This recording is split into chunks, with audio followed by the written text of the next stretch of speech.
এই ভিডিওটা ছিল গত 28শে জানুয়ারি 2026-এ। তো সেদিন মাননীয়া মুখ্যমন্ত্রীর নির্দেশে বাংলার আবাস যোজনার প্রকল্পের যে দ্বিতীয় কিস্তির টাকা জনগণের ব্যাংক অ্যাকাউন্টে প্রবেশ করছে সেই নিয়ে ডাঙ্গারহাট হাইস্কুল প্রাঙ্গণে একটি জনসভার আয়োজন করা হয়েছিল।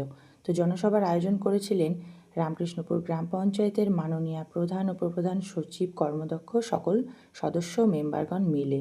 তো এই সভায় আয়োজিত প্রত্যেক জনগণকে আমার তরফ থেকে অসংখ্য ধন্যবাদ সভাটাকে সাফল্যমণ্ডিত করার উদ্দেশ্যে। একজন মা যেভাবে তার সন্তানকে লালন পালন করে বড় করেন, ঠিক মাননীয় মুখ্যমন্ত্রীও আমাদেরকে বাংলার আবাস যোজনার প্রকল্পের এই সুযোগ সুবিধা করে দিয়ে তিনিও যেন আমাদের পাশে একজন মায়ের মতন দাঁড়িয়ে আছেন। তিনি যে শুধুমাত্র বাংলার আবাস যোজনা দিয়ে জনগণকে সাহায্য করেছেন এমনটা নয়, এর পাশাপাশি পথশ্রী, রূপশ্রী, কন্যাশ্রী, খাদ্যশ্রী, শিক্ষার্থীদের বই খাতা থেকে শুরু করে তাদের ব্যাগ দেওয়া, এছাড়াও আমাদের মতো মেয়েদের মায়েদেরকে লক্ষ্মীর ভাণ্ডার দেওয়া, এর পাশাপাশি কৃষক বন্ধু, নানাবিধ বিমা, কোনো পরিবারের ব্যক্তি মারা গেলে তাদেরকে শ্মশান খরচার জন্য যে সমব্যথী দেওয়া হয়, এছাড়াও পরিবারের কর্মব্যয় ব্যক্তি মারা গেলে জাতীয় পরিবার সহায়তা থেকে শুরু করে নানাবিধ প্রকল্প উনি জনগণকে দিয়েছেন। সত্যিকারের তিনি বাংলার দরিদ্র জনগণের কাছে একজন মায়ের সমান। তিনি আমাদের